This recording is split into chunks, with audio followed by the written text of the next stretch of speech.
Genesis 19. Maybe the Torah story least likely to make it into a children's Sunday school lesson. Hi, I'm Rabbi Laura Rappaport, and welcome to Open for Discussion. Today's topic is what is pretty arguably the most disturbing story in the Torah, and why it contains a crucial lesson for us practicing our tradition today. In Christianity, the lesson of this story is that men should not be in sexual relationships with other men. In Judaism, the lesson here is that lacking compassion for those in need will lead to terrible things. To a casual reader of Torah, one might wonder, why does this biblical dad seem fine with a mob attacking, raping, and murdering his daughters as long as they are kind to the two total strangers who just sauntered into town? It's a mess. It's a mess. Let's get this discussion started. Everything here is open for discussion.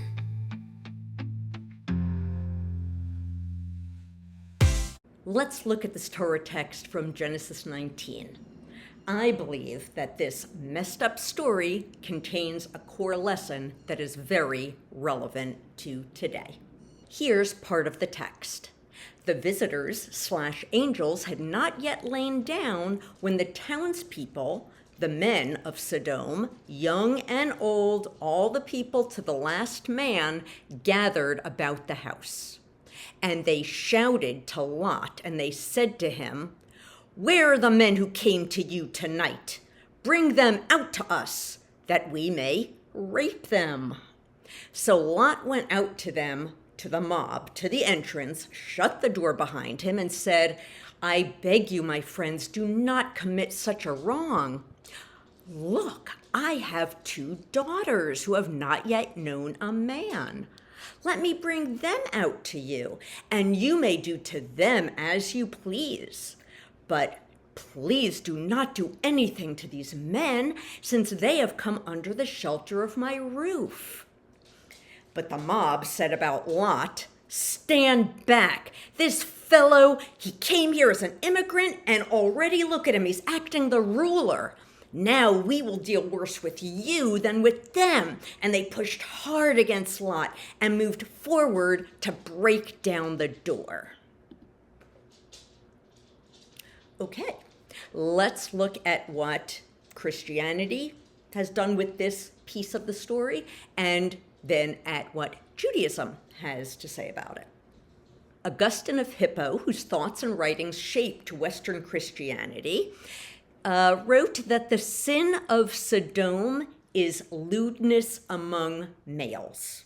So Augustine's focus in this story is the fact that the drunken mob sought to commit violence through rape, and he sees this rape as sexual, that primarily the evil of this town is that men have sex with men. Here's a Jewish take on this story.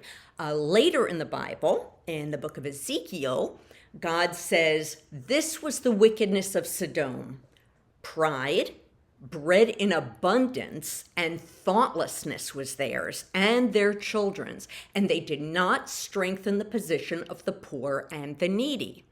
They became haughty, they did abomination, and that's why I removed them." And then this is built upon by our early rabbis who come later, and they, basically using this Ezekiel take on the story, say, what is the evil of the town of Sodom? Rabbi Yehuda says their wickedness was that Sodom passed a law. He who sustains a stranger or a poor and needy person with a morsel of bread is to be burned alive. Or we see here 2 different takes on what the core problem is with this society that has gone very, very astray. So let's just look at the story itself without the later interpretation. If we just look at the story itself, it's ridiculous. No one would ever say what Lot said. I've heard people make comments like, well, back then it was normal for a man to toss his daughters to a drunken mob for them to be raped and murdered. No, it wasn't. No, that wasn't normal. Look, are there fathers who do physically and sexually abuse, molest their children? Of course there are. There are today and there were back then. That is not anything that is humorous at all. It is tragic, and that is not really the ridiculous part of this story. It's the way that this specific biblical scene plays out that is what is ridiculous. Lot is basically announcing to anyone who can hear, look what an amazing and righteous man I am. I am so good that I will protect these strangers by tossing my helpless, vulnerable daughters out to a drunken, wild mob. Look how righteous I am as an individual. I'm a perfectly good person. It's his extreme cluelessness about what makes someone a man of good character that is where the ironic humor lies. Most decisions we make, whether it's in biblical times or whether it's today, are a choice between values, sometimes values that are in conflict with one another. In the case of this Genesis story, Lot had to choose between two conflicting values. The Jewish value of hachnasat orchim, that means being welcoming to strangers. Lot needs to be a really good host to these guests who have come from out of town. And the Jewish value of, let's call it mishpacha, which is caring for family. Or it could be the value of protecting your children who are vulnerable. There's a great deal in Torah about protecting anyone who is vulnerable. The ironic humor in this story is that it is very, very clear to anyone who reads this that the primary value that should be upheld here is the value of don't let anyone rape and murder your children. Like, who would even have to spend more than a millisecond making that decision? Yet, Lot is so proud of himself because he feels he has chosen the correct value. It's like somebody breaks into your house and you have to decide between two conflicting values. Do you uphold honesty? Do you tell the killer the truth about where your family is hidden? Or the value of not allowing your spouse and children to be murdered? You think about it and you go, well, I'm really torn between these two ethical imperatives. Do I pick the value of honesty and tell the killer the truth? Or do I pick the value of allowing my close family to survive for another day? I think I'm going to pick the truth. So, Mr. Killer, I really need to tell you that my family is all hidden up in the attic, and I also, upholding this important value of truth-telling, I need to let you know that the ladder to reach the attic is in the garage. And I'm just telling you this because I am an incredibly moral person. Yes, I am. I'm amazing. Humor here, if you call it that, is the idiocy of someone who thinks it is really morally much more important to tell the truth in this situation than to save the lives of their family members. And it is the absurdity of the moral choice that is made in Genesis 19 that I think is the core lesson contained within it. Be careful which value you hold up above others, because if you take a value that may be inherently good in and of itself, but which really is less important than another value that you are getting rid of, that in itself is a choice that is immoral. This is the key to understanding the Jewish values-based approach to Judaism, otherwise known as Reform Judaism. Just as the near tragic end to the Lot story illustrates the immoral logic of upholding the value of hospitality over the value of protecting your children's lives, so there are always values to be chosen among in our daily life to this day.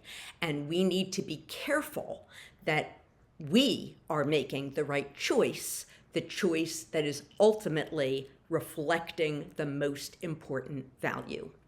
We learn from the very beginning of Torah, from the beginning of Genesis, that this world is good, that every individual person is created in the image of God.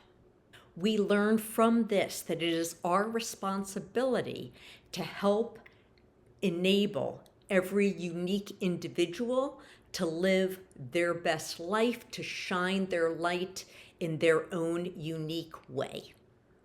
In addition, we also read in Torah the importance of life being organized into categories. We see this in the very beginning in the creation story, and we see this as a Torah theme, that life is best when it is structured and when things are kept within certain structured categories. As part of this concern for structure and organization, we read that men need to wear men's clothes and women need to wear women's clothes, that men should have sex with women and not with men. Okay, so now we have two values that conflict with one another. Are we to create a society in which each unique individual can flourish as themselves?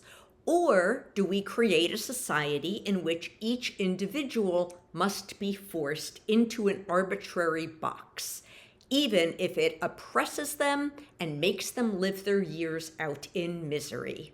The choice should hopefully be clear. We hold up the value of enabling each individual to flourish. We choose the well-being, the ability to find meaning and fulfillment for every person, whether they are gay or whether they are bi or trans or straight.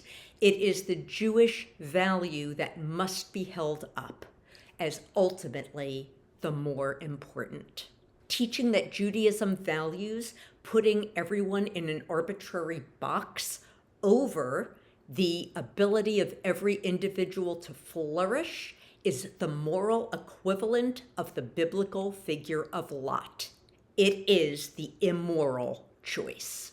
We strive for holiness when we strive to make moral choices, when we choose to take the values that have been handed down to us through the generations and apply them in our contemporary setting to help our society and our individuals within our society live up to the best for all, live up to the best of the community, help all of us to be more respectful, more compassionate, to live our best lives. This is the core of Jewish tradition going back 3,000 years. Thank you so much for joining me here in the Open for Discussion space. I hope I gave you some food for thought. Remember to like and subscribe below. See you next time. Thanks. Everything here is open for discussion.